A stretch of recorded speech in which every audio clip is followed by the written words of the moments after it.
ज्योति मल्होत्रा कौन है जिसे पाकिस्तान का जासूस बताया जा रहा है?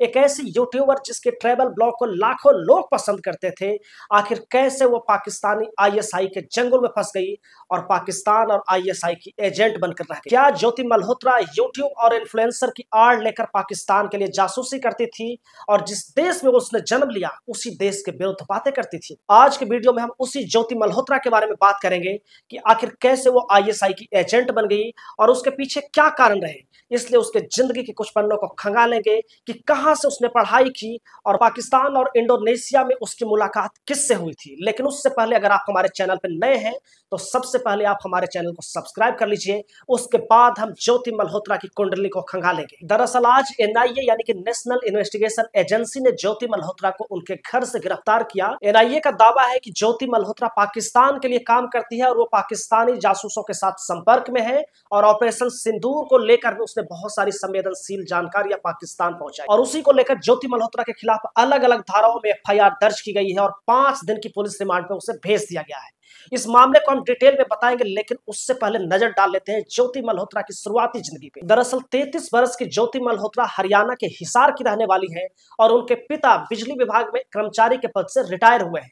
ज्योति मल्होत्रा ने अपना ग्रेजुएशन कुरुक्षेत्र यूनिवर्सिटी हरियाणा से ही पूरा किया और उसके बाद वो अक्सर अपने सोशल मीडिया साइट्स पे यूट्यूब पे वीडियो बनाने लगी। यूट्यूब पे ज्योति मल्होत्रा अपने ट्रेवल ब्लॉग बनाती थी, यानी कि जहां कहीं भी घूमने जाती थी उसके बारे में वो अपने दर्शकों को बताती थी और उससे जुड़े चीजों की जानकारी देती थी। ज्योति मल्होत्रा की यूट्यूब चैनल का नाम ट्रेवल विद जो है और उसके करीब 3,77,000 सब्सक्राइबर हैं।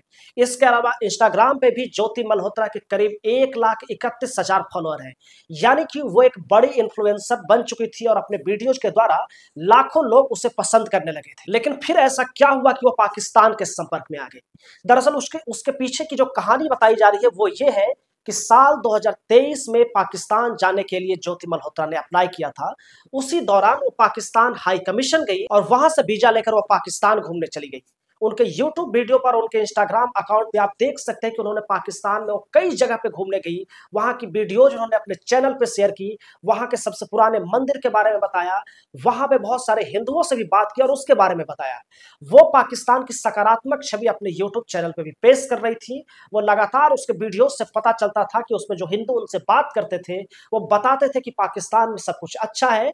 ऐसे भी वीडियोज देखने को मिले जहां की एक फैमिली ये बता रही थी कि उस इलाके में बस एक हिंदू परिवार है लेकिन बड़े ही सुरक्षित ढंग से रह रहा है। यानी कि वह पाकिस्तान की इमेज को बेहतर अपने यूट्यूब वीडियोज में भी बना रही थी और अपने इंस्टाग्राम अकाउंट के जरिए भारत में इस चीज का प्रचार प्रसार कर रही थी। कहा जाता है कि पाकिस्तानी यात्रा के दौरान ही ज्योति मल्होत्रा के संबंध पाकिस्तानी हाई कमीशन में तैनात एहसान उर रहीम यानी कि दानिश के साथ उसके करीबी संबंध बनते हैं और उसकी करीबी दोस्ती हो जाती है।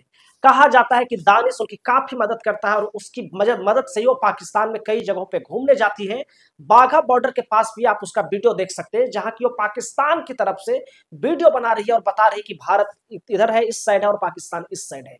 यानी कि कहा जाता है कि उसके बाद दानिश उसके संपर्क में आया और दानिश ने ज्योति मल्होत्रा का बहुत इस्तेमाल किया। उसके बदले हो सकता है कि उसने उसे बहुत पैसे दिए हो या हो सकता है कि अभी भी ये खबर झूठी भी हो, लेकिन कहा यही जा रहा है कि दानिश ने ज्योति मल्होत्रा का इस्तेमाल किया और उससे संवेदनशील जानकारियां मांगी और यही कहा जाता है कि ज्योति मल्होत्रा ने भारत से संवेदनशील जानकारियां, गोपनीय जानकारियां पाकिस्तान को सौंप दी, दानिश को सौंप दी। दानिश पाकिस्तानी हाई कमीशन में वही अधिकारी है जिसे भारत सरकार ने आज से 4 दिन पहले 13 मई को अवांछित घोषित कर दिया। यानी कि भारत सरकार ने साफ कह दिया कि ये भारत में जासूसी करता है, इसलिए इसको तुरंत पाकिस्तान भेज देना चाहिए, ये एक दिन भी भारत में नहीं रहना चाहिए।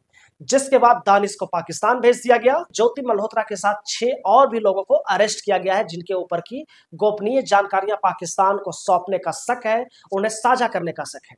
ये जानकारियां जैसा कि एजेंसियां बता रही है कि व्हाट्सएप और टेलीग्राम के जरिए भेज दिए गए। अलग अलग नामों का भी इस्तेमाल ज्योति मल्होत्रा ने किया है, लेकिन ज्योति मल्होत्रा का दावा है कि उनके लैपटॉप और उनके फोन में कुछ भी नहीं मिला है। उनके पिता ने भी कहा है कि ऐसा कुछ भी नहीं है। एनआईए झूठे तौर पे उनकी बेटी को जासूस साबित करने में लगा हुआ है। बाकी का फैसला तो बाद में ही होगा कि आखिर ज्योति मल्होत्रा एक जासूस साबित होती है या फिर नहीं होती है, लेकिन बड़ा सवाल तो यही है कि ज्योति मल्होत्रा अक्सर पाकिस्तान में सकारात्मक चीजों की खोज करती हुई क्यों दिखती थी? ज्योति उस देश के बारे में अक्सर सकारात्मक बातें क्यों करती थी जिसके बारे में पूरी दुनिया को पता है कि वहां कोई भी व्यक्ति सुरक्षित नहीं है, वहां के आतंकवादियों ने ही हमारे पहलगाम में 26 परिवारों को तबाह कर दिया। आखिर वो देश कैसे इतना सकारात्मक हो सकता है और कैसे मान लिया जाए कि पाकिस्तान में रहने वाले हिंदू सुरक्षित हैं? ज्योति मल्होत्रा हरियाणा से आती है। हरियाणा एक ऐसा राज्य है जिसके बहुत सारे युवा इस देश की सेना में शामिल होते हैं और सेना की तीनों फौजों में वो शामिल होते हैं, चाहे वो एयरफोर्स हो, चाहे वो थल सेना हो, चाहे वो जल सेना हो। यानी कि तीनों फौजों में जिस राज्य के युवा अपनी सेवाएं देते आए हैं, इस देश के लिए शहीद होते आए हैं, आखिर कैसे उसी धरती की रहने वाली ज्योति मल्होत्रा के ऊपर आईएसआई का एजेंट होने का यह दाग लग गया है?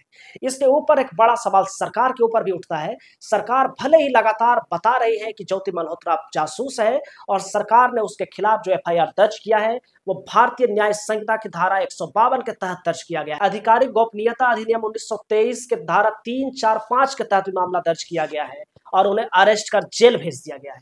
लेकिन सरकार को भी ये बताना चाहिए कि आखिर ज्योति मल्होत्रा कैसे पाकिस्तान को संवेदनशील जानकारियां शेयर कर रही थी।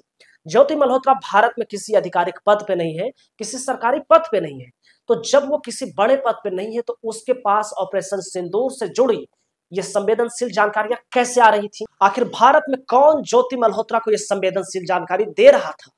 क्या कोई बड़े नेता का भी इसमें इन्वॉल्वमेंट है या फिर क्या सेना से जुड़े किसी बड़े अफसर के भी संपर्क में ज्योति मल्होत्रा थी? क्योंकि ये बात तो साफ है कि अगर आप भारत में किसी बड़े पद पे नहीं है, अगर उस सरकार से जुड़े पदों पे नहीं है, तो सरकार क्या फैसला किस ऑपरेशन के बारे में क्या ले रही है, आखिर आपको कैसे पता चलेगा? आपके पास एक ही सोर्स होता है, टीवी और मीडिया, और उसके जरिए ही आपके पास इंफॉर्मेशन आती है। वो इंफॉर्मेशन तो पाकिस्तान को भारत की सोशल साइट से मिल ही जाती, उसके लिए वो ज्योति मल्होत्रा का इस्तेमाल क्यों करता? तो सवाल यही है कि आखिर भारत में ज्योति मल्होत्रा को यह संवेदनशील जानकारी कौन दे रहा था? क्या भारत सरकार इस दिशा में, या एनआईए इस दिशा में एक बड़ा खुलासा और करेगी? क्या सरकार इतनी हिम्मत दिखा पाएगी कि आखिर वो अधिकारी कौन था जो ज्योति मल्होत्रा को ऑपरेशन सिंदूर से जुड़ी संवेदनशील जानकारी साझा कर रहा था और उसके बाद ये जानकारियां दानिश के जरिए पाकिस्तान को दी जा रही थी?